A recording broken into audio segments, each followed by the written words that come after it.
Welcome to the program. I'm Charlie Rose. The program is Charlie Rose the Week. Just ahead, the Trump campaign struggles with its message. Justice Stephen Breyer in the future of the Supreme Court. And tennis champion Maria Sharapova is allowed to return to competition early. I've never used the word rejection in my life. I don't believe in rejection. I don't believe in no's. I just get through it. I was born to be a warrior. We will have those stories and more on what happened and what might happen. And so you began how? Figure it all out. Is it luck at all, or is it something else? A celebration in and of itself. What's the object lesson? Affect a lot of lives. Tell me the significance of the moment. This was the week Hurricane Matthew devastated Haiti and threatened the American East Coast. The presidential candidates prepared to meet again for their second debate, and the United States team beat the Europeans to take golf's Ryder Cup for the first time since 2008. And Tiger Woods announced his return to golf. Here are the sights and sounds of the past 7 days. This is going to be bad. Cuba, the Bahamas, Haiti, all in the bullseye. It is a monster out there. The dangerous Category 4 storm with winds of 145 miles per hour. Another breach at the NSA. A contractor working for the National Security Agency arrested for allegedly stealing highly classified information. Do you think there are more Snowdens out there serving in the U.S. government? I didn't think so until today. Norway names a new Nobel laureate. President Santos has consistently sought to move the peace process forward. Illinois suspended $30 billion in investment activity with Wells Fargo due to its phony accounts scandal. Kim Kardashian held up at gunpoint inside her Paris hotel room. I'm sorry, family emergency, I have to stop the show. The New York Times digs into Trump's taxes. He could have paid no federal income taxes for years. There's no one who's shown more genius in their way to maneuver around the tax code. Well, if everybody in this country was a genius like Mr. Trump is and not pay any taxes, we would not have a country. He says climate change is a hoax invented by China. It's pronounced China.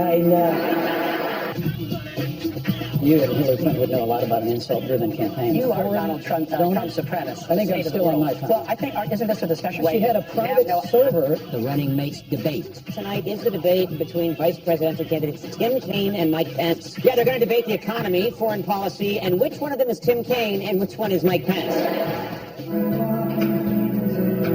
Bees make the endangered species list. The spectacular launch, Blue Origin, successfully tested its crew escape system. Once we're completely confident in the vehicle, we'll start taking people up into space. And touchdown.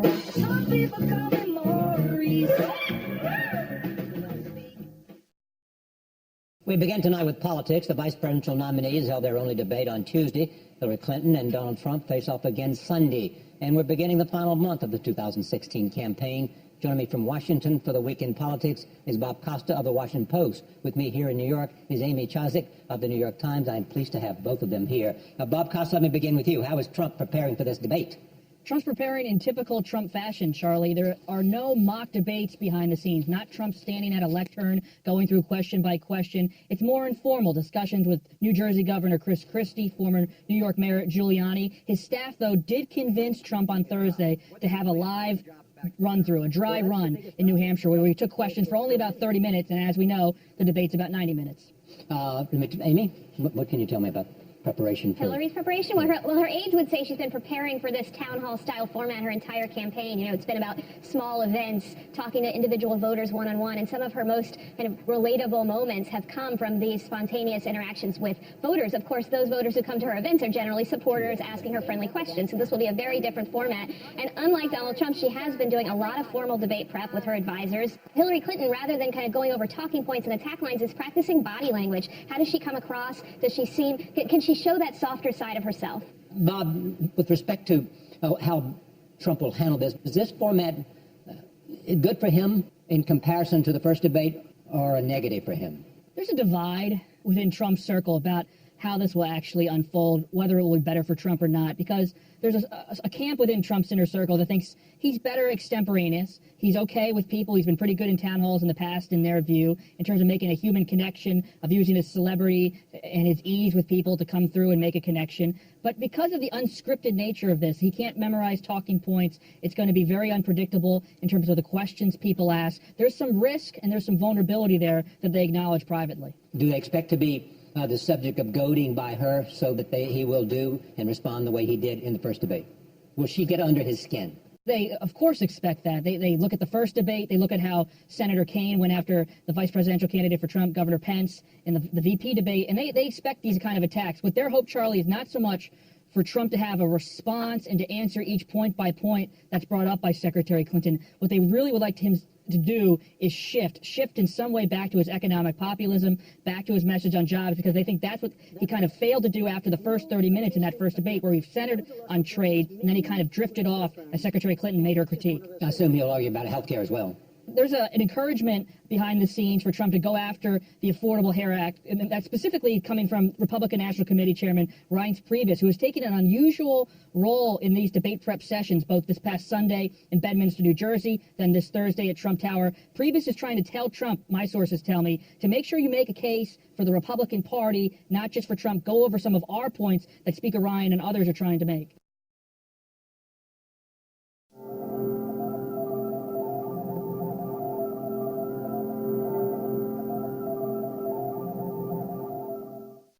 Talk about Donald Trump's taxes and his refusal to release his tax returns once again dominated some of the campaign news this week. It came after the New York Times revealed that the Republican nominee reported a $916 million loss on his 1995 taxes, a loss that came from failed businesses and may have let him legally avoid paying taxes for 18 years. Reporter Susan Craig and editor David Barstow broke the story. You know, there's a whole ton of things that you can learn, especially from a tax return filed by Donald Trump. All right, so how did this begin? Did you get a letter from Trump Tower? I got a letter in the mail, yeah, and I opened it. The 25-cent stamp, or whatever stamps cost today. I think there was a forever stamp on it. Yeah.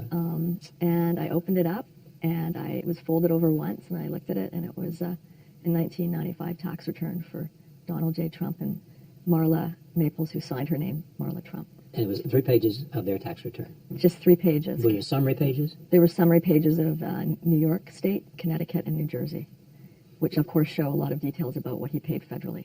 And what else is interesting about this? What did you see there? We saw that they disclosed one dependent. We saw a lot of different lines about how much in wages he disclosed. It was quite low. It was $6,000 and something. Just over $6,000 in wages, salaries, and tips. But almost $1 billion in operating losses. Yeah, it was corporate. The numbers were kind of honestly, the numbers were. We didn't know when we first got it. We were trying to figure it out. We brought our computers and we pulled up the 1995 tax code and we started trying to figure it all out. We obviously immediately realized we needed tax help, so we brought in some good tax experts. And I remember one of the tax experts, he looked at the number and he said, well, he's only lost $916,000. It was like his brain couldn't compute that it was $900. It was like, and then I said, no, look again. And he went, it was interesting to watch people when they first saw it, because the process that they went through to say 916 almost $1 million. Like, people had to just get their heads around it when you would watch them. And what were the components of the 916 million? Well, that's an interesting question. We don't really know, because a lot of it was losses that he had incurred in previous years. In the early 1990s, he was in a lot of business trouble, and there was a lot of red ink flowing out of some bankruptcies that he had and some big business losses. Is there a consensus as to what they think the reason he's withholding the income tax returns? The leading theory is that he wasn't paying federal income taxes, primarily because when you're a real estate developer, there's just no better occupation to be in this country to avoid paying income taxes. There's a whole set of just fabulous tax deductions, loopholes, et cetera, that apply specifically to commercial real estate developers that don't apply to anyone else. And that gets to how he's managed to do it, which I also think How does he manage to do it? Well, I think that's one of the things he also doesn't want people to figure out, is exactly how he's done it.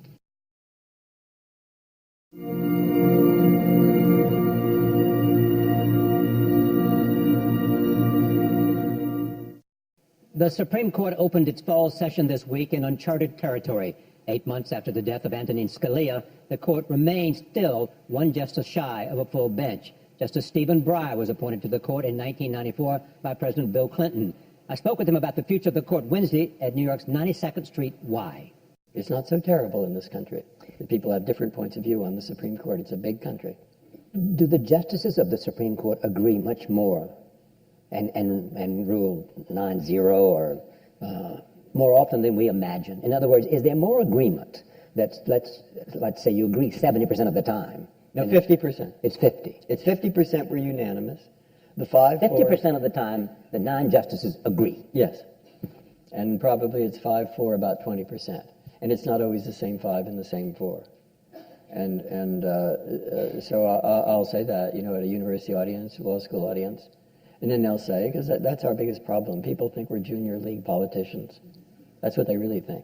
Are there any experiences or skills that you wish you had as a justice of the Supreme Court? Of course, what you'd like, number one, you'd like to be able to know all the relevant things and have tremendous experience at different things that you don't have, so you can understand what this kind. That's like Thurgood Marshall saying that. He said that he had, which was correct, experience that the others didn't have. Right. And it was valuable having that on a court. It's valuable having a wide range of experience. Of course it is. And I would like to be able to write better than I can. You said about Justice Scalia, you said he suffered from a good writer's disease. I have said that. I'd say a good writer, like a good comedian. If he has a good joke, he's not going to give it up. The world could come to an end, and so could he, but he'll not give it up. And that same is true with the felicitous phrase. You find the felicitous phrase, and you're going to use it. And he's going to use it because of the way it sounds, and we all know that. And if it's aimed at us, we don't take it personally. His vacancy has not been filled. Judge Garland has been nominated, and it has not been considered by the Senate of the United States, and will not be considered perhaps until a new president takes office, but perhaps after the election. What's the impact of 4-4?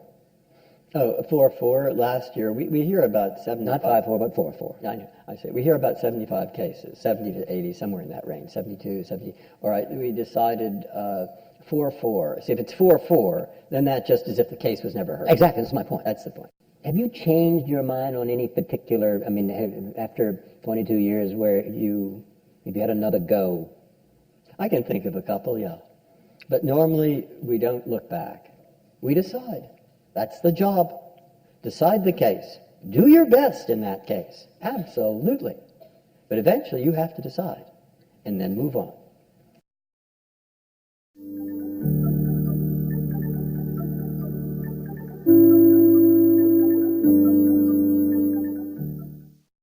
Maureen Dowd is a Pulitzer Prize-winning columnist for the New York Times. Her career covering politics spans 9 presidential campaigns. In her new book, she describes this election as the most epic battle of the sexes. The book is called The Year of Voting Dangerously, The Derangement of American Politics. I majored in Shakespeare in college, and it's the closest thing to me that you can get to being a royal court reporter. Yeah. It's the drama, how people respond to power, how either they become better people or it corrupts them, or the pressure they're under in a campaign is the closest thing you can get to that. And now I'm a Game of Thrones aficionado for the same reason. I mean, all of those alliances and feuds and trying to get power. But it has mayhem, but not murder. Yes. Not yet. But Trump keeps talking about it. I mean, in a sense, he said, I could shoot somebody on the Fifth Avenue and they wouldn't convict me. My supporters wouldn't convict me. Yeah, it's and then he made the same kind of reflection on her the other day. She could shoot somebody, right. And she wouldn't be convicted. Yes, it's the most incendiary political rhetoric we've ever heard, the craziest, yeah. I used to call political strategists to help me analyze the campaigns, and now I call shrinks. Psychologists and shrinks. Right. Do they give you helpful advice in understanding why Donald Trump is the way he is and why Hillary Clinton is the way she is? Yes, because with Hillary, it's sort of a Nixonian paranoia, and with Trump, he lacks empathy. So he doesn't understand why he can heckle people and insult them, and, they get mad at him, and then when they do something to him, he doesn't understand. For instance, he didn't understand why the Bushes wouldn't come to his convention. He was really hurt, but he doesn't understand he eviscerated them. In his head, he thinks he's doing what he needs to do now, and then later he'll be really flexible. He said to me, the New York Times will be very happy with me when I'm president because, I will be the kind of president they like. I said to him, I don't recognize you on the public stage. You are this bigoted person who's spreading hate, and that's not the person I knew in New York for 3 decades. And, he said, I can be that person again. You know, I can be very presidential. But I think he just feels that he's riding this train, and he doesn't realize that train is taking him to very dark places.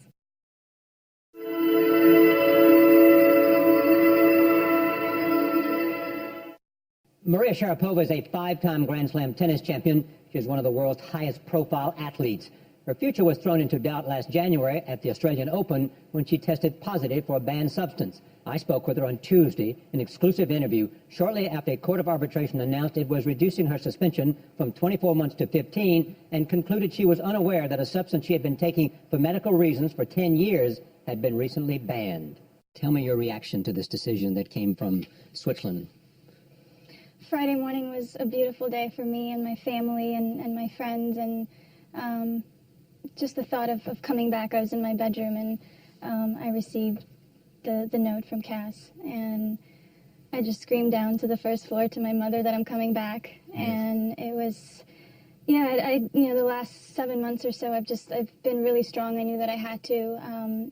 And then she came up and she ran up the stairs, and I gave her a hug, and all of a sudden I was just so emotional. It was like everything let go, because something that I wanted so much, I was having another opportunity at it. How heavy did it hang on you? A 2-year suspension. It was a lot. It was a lot, and it was, I went through so many different emotions from finding out when I received the first email that I had taken the substance, and that it was a shock to me. I said, how did I not know about this? So I went through this shock, anger, sadness, and then I don't know, something inside of me just went above everything, and I felt like it was almost the process of going through a breakup. And I went through all these emotions. Yes, I went through all these emotions, and in the end, like after a little time, I felt really above it. There's some sort of strength in me that just felt really good about things, and I went through two different hearings, and obviously I was very nervous about all of them, but I was so strong inside, and I knew that the truth of my story and me being upfront and honest from the beginning would get me through this, and it did. Do you feel like it's a fair description of you to be defined as tough in the face of adversity? That somehow the kind of life that you have lived has given you some of that stuff? I believe so. And I've never used the word rejection in my life. I don't believe in rejection. I don't believe in no's. I just get through it. I was born to be a warrior, and in tennis and in my life. How were you born to be a warrior?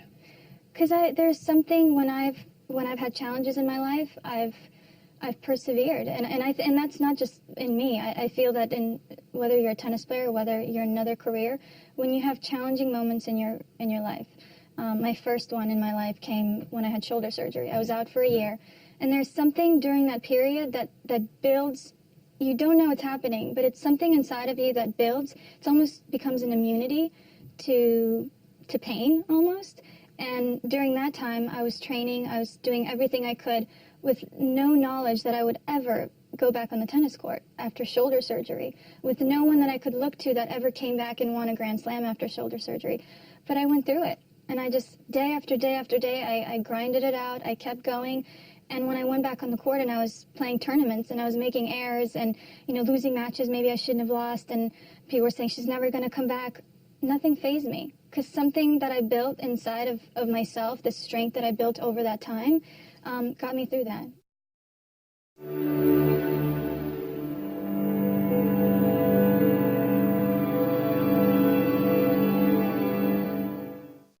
Issa Rae began producing comedy for the web while still in college. 10 years later, she became the executive producer and star of Insecure, a new series on HBO. She made the jump to television with the help of her co-creator, comedian Larry Wilmore. I wanted to break into the television industry, and I feel like I found a shortcut via the internet. And I found that by accident, by way of, procrastination, being on Facebook and YouTube constantly. And it spurred the idea of, oh my gosh, what if I just made a show online to share with my friends? And that became Dorm Diaries, which was about being black at Stanford University. Right. And I saw that spread at other schools. On a very minor scale, like 500 to 1,000 views. But people were like, oh my God, this is my college experience. And I felt like I had direct access to an audience. And that was in 2007.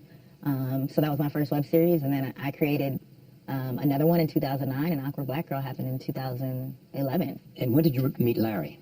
I met Larry after I sold the pitch to HBO for Insecure. They were like, you're going to be a supervising producer or a showrunner just because you've never run a room before. And so we actually have the same management company.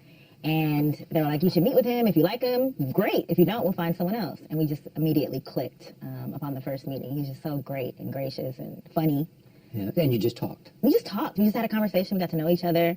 And then by the second meeting, he was like, I really like what you built here, and I'd love to write this show with you if you don't mind. And I was like, if I don't mind, heck yes, let's do it. Did HBO come after you and say, we want you to do something for us? Or did you simply say, having, based on the success that you'd had on the web, go to them and say, look, this is what I do. I can do this in a larger, bigger, broader way? They actually called me, which was a celebration in and of itself. They called me a short time after I had another series via another network that was passed on, and I was kind of devastated and thought I blew my shot. And then they called me a month later and said, hey, we heard you're free. Do you have any ideas? And so I pitched them the concept for... Yeah. Which is?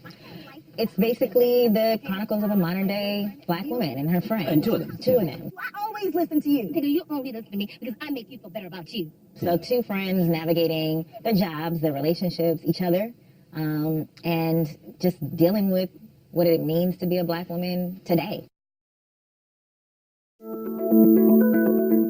Here's a look at the week ahead.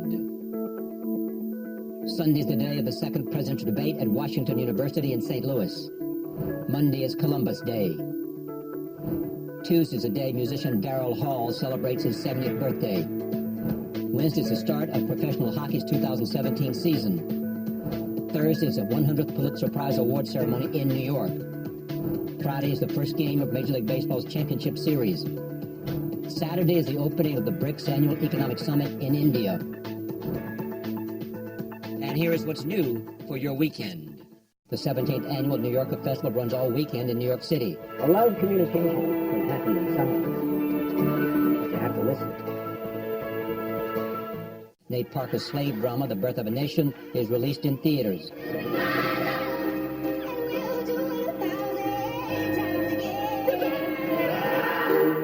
And the Rolling Stones, Bob Dylan, Paul McCartney, Neil Young, Roger Waters, and The Who headline the Desert Trip Music Festival in Indio, California.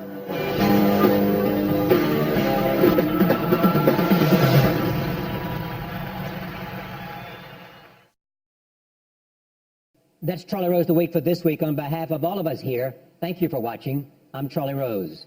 We'll see you next time.